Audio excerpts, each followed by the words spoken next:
Assalamualaikum warahmatullahi wabarakatuh. Shalom, Om Swastiastu, Namo Buddhaya, Salam Kebajikan. Perkenalkan, nama saya Ratu Dinda Kurnia dengan NIM 2402010101094 dengan program studi PJJ Manajemen dan dari MJ 202.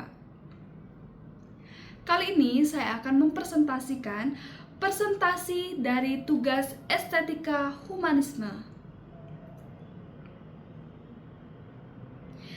Baiklah, kali ini saya akan mempresentasikan mengenai materi mengenali diri sendiri atau biasa dikenal yaitu self-concept. Apa sih pengertian dari self-concept? Yaitu cara seseorang memandang dan menilai dirinya sendiri, termasuk aspek fisik, psikis, sosial, dan moral. Selanjutnya ada komponen self-concept. Yang pertama ada self-image, yaitu gambaran diri, fisik, dan psikologis. Yang kedua ada self-esteem, yaitu harga diri atau penilaian terhadap diri sendiri. Dan yang ketiga ada self-ideal, diri yang diidamkan atau dicita-citakan. Seperti yang kita tahu, biasanya kita memiliki cita-cita atau keinginan dari diri kita sendiri, tapi terkadang kita merasa tidak mampu untuk melakukannya. Nah, itu adalah yang dimaksud dari contoh kasus dari konsep negatif. Berikut ada tayangan video untuk bisa ditampilkan mengenai self-concept dari negatif. Terus-terusan ngebandingin diri kita sama orang lain itu adalah jalan pintas menuju ketidakbahagiaan. Ya emang sih rumput tetangga itu lebih hijau. Ya mungkin kayak orang juga ngelihat kita tuh, mereka tuh iri. Ya itulah, kayak orang tuh selalu melihat orang lain tuh lebih dari dirinya sendiri. Kenapa? Nah, dari video tersebut, kita dapat menyimpulkan bahwa itu adalah konsep dari diri negatif. Untuk itu, mari kita bahas lebih lanjut tentang apa sih self-concept negatif. Pengertian dari self-concept negatif adalah persepsi atau pemikiran seseorang tentang dirinya sendiri yang bersifat negatif, seperti merasa tidak mampu untuk melakukannya, atau tidak berharga dan tidak layak.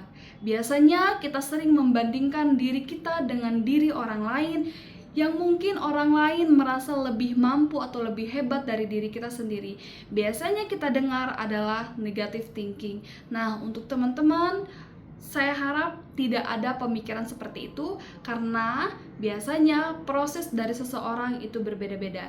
Yang pertama, ada yang prosesnya cepat, ada yang lambat, bahkan mungkin ada yang sangat lambat sekali. Tapi bukan berarti kita dapat membandingkan diri kita dengan orang lain. Selanjutnya saya akan membahas penyebab dari konsep diri negatif. Yang pertama, ada faktor lingkungan, pengalaman masa lalu yang negatif, misalnya bullying, kritik yang merusak mental, atau lingkungan keluarga yang tidak mendukung.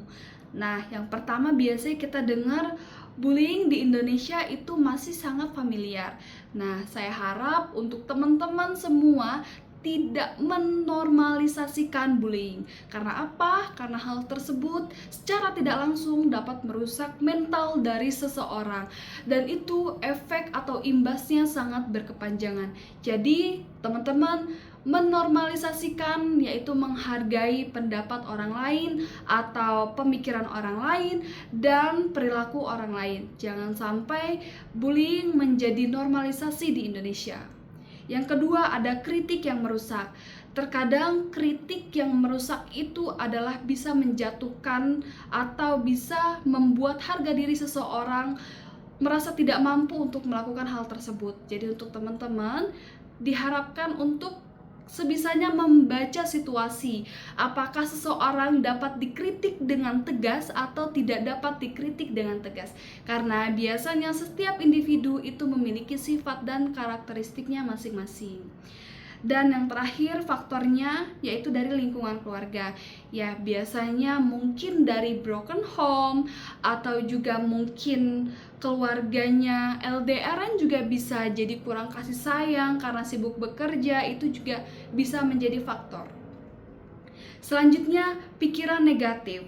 Kebiasaannya memiliki pikiran negatif atau negative thinking seperti merasa tidak cukup atau mengkritik diri sendiri. Nah, kali ini yang mengkritik diri sendiri itu adalah diri kita sendiri dan bukan orang lain.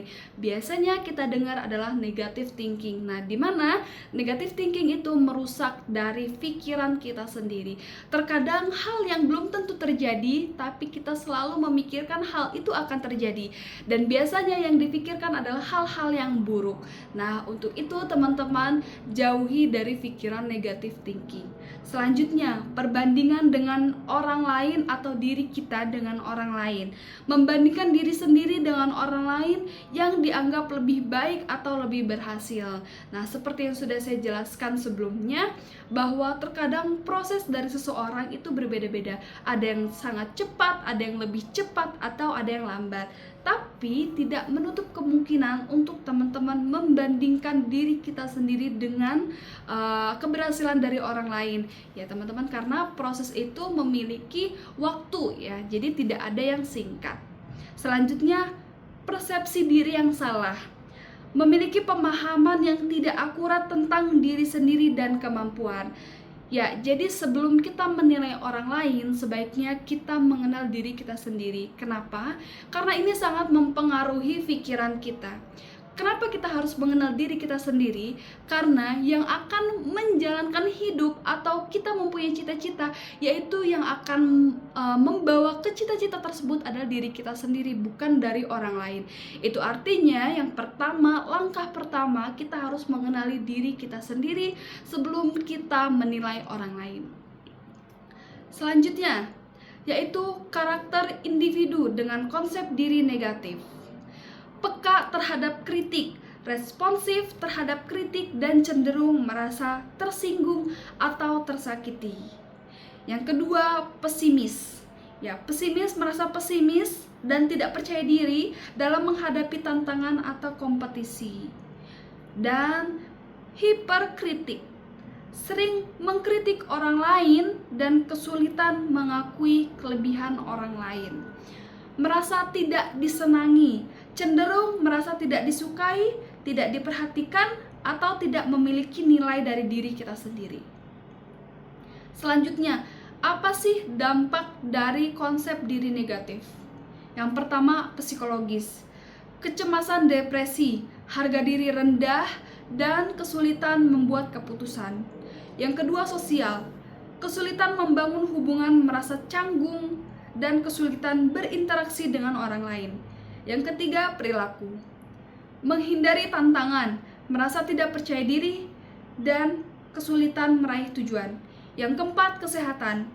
Masalah fisik dan mental akibat stres dan kecemasan yang berlebih. Selanjutnya, analisa kasus. Dari video yang sudah saya tampilkan, menyimpulkan bahwa dengan terus-terusan membandingkan diri kita dengan orang lain akan membuat kita tidak percaya diri dengan kemampuan diri kita sendiri, membuat kita merasa cemas dan selalu merasa tidak cukup. Biasanya, orang yang memiliki konsep diri negatif, ia tidak memiliki dirinya secara utuh atau tidak mengenali dirinya secara baik.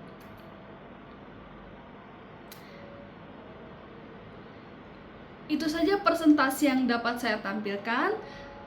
Dari semua penjelasan yang sudah saya paparkan, saya harap dari teman-teman semua atau terutama dari mahasiswa-mahasiswi Universitas Cyber Asia tidak ada yang memiliki konsep diri negatif. Karena apa? Karena itu yang dapat merusak mental dan pikiran teman-teman semua.